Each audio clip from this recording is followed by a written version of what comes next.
I am Francis Mark C. Fabula, and the book I read is She's Dating the Gangster, written by Bianca B. Bernardino. Begins with 17 years old Athena Dizon, who unknowingly gets entangled with Kenji de los Reyes, a school heartthrob known as a bad boy. Athena's plan to make Kenji's ex-girlfriend jealous leads to a fake girlfriend situation and forcing Athena to deal with school gossip and the gangster nature of her supposed boyfriend. The elaboration of the story is the story follows Athena as she pretends to be Kenji's girlfriend to provoke his ex. This leads to a third wheeling of events, including Kenji's hot-headed personality and disapproving glances from the other students who also have a crush on him. So, bagan konletiya, bagan nagpre-pretend labaya. Tapos,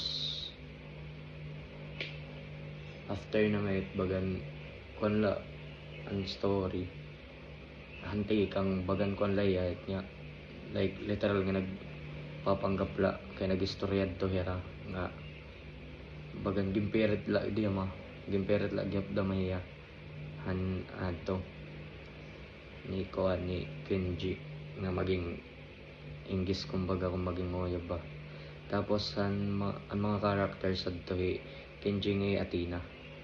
Kenji tiya bad boy tiya image, and the fact that he is seemingly from gang are major plot points. The story explores the dynamics between Athena and Kenji and their initial struggle to find common ground.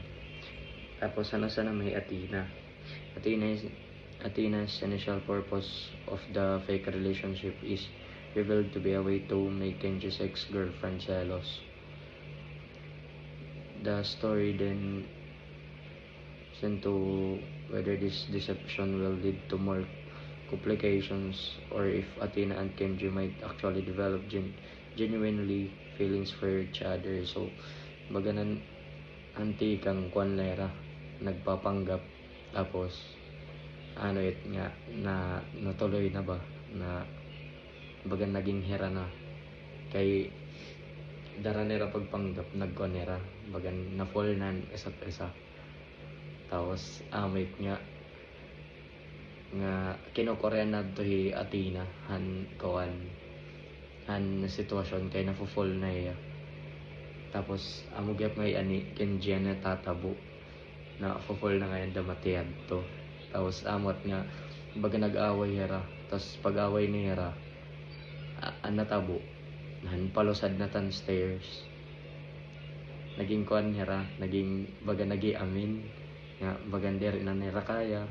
So guys, hiyatinan una nga umamin nga dere na niya kaya nga magpanggap kasi nafo-fall na yan agad amot tan koan. Tapos the novel and themes sa novel is love. The novel explores themes with love and identity and the complexities of relationship, especially when one person is perceived as a bad boy and other is seemingly just trying to live a normal life. Like yun amla themes lang love, one themes lang novel is love amoy. Tapos bagan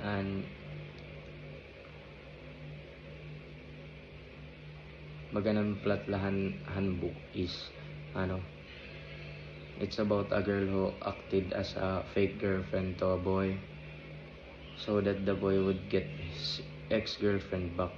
Mulad to talagang koan bagan plot twist la kumbaga.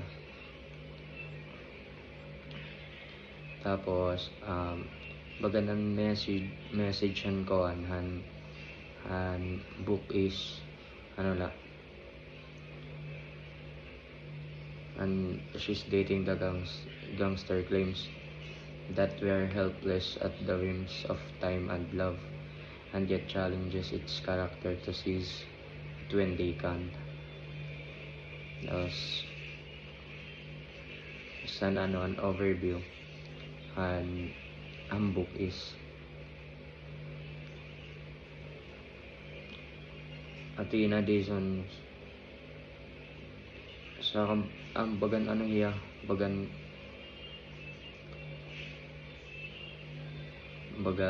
bumalik ki Athena amad to an ex-girlfriend, tapos bumalik hiya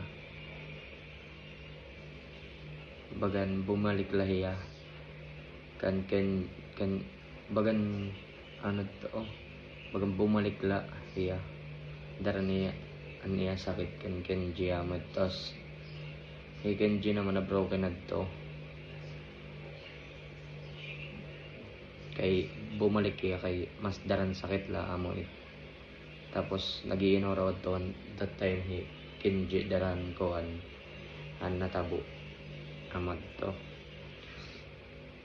Tapos bagan conclusion ko Athena says that she's happy to see Kenji has grown from a gangster to a man, diba?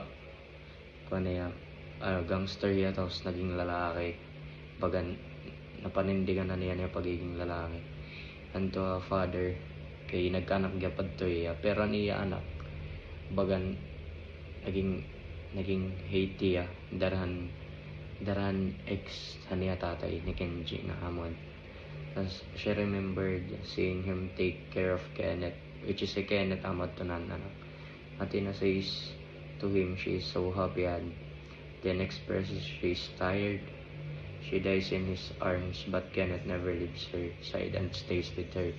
So amad to ang last part na nga bagan humigda na lang niya sugbong ni Athena amad to. Tapos akong personal opinion is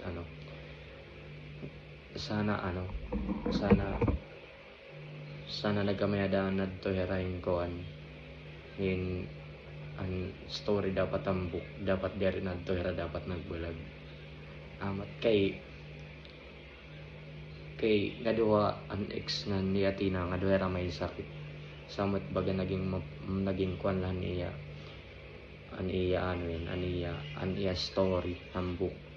Tapos if may isasuggest takit magkukulaw dapat kuhan niray magkulaw hera para makakuha ran aral an story an book an magbabasa an book may movie gap kasi, so pwede magkulaw pwede magbasa bagan may pinagkaibang kasi ang pagkulaw kaysa ang pagbasa kasi bagan mas damo pa mas makakaintindi pa an movie kasi bagan maintindihan mo kuan la bagan ang sitwasyon la kung ano na natatabo amalad to.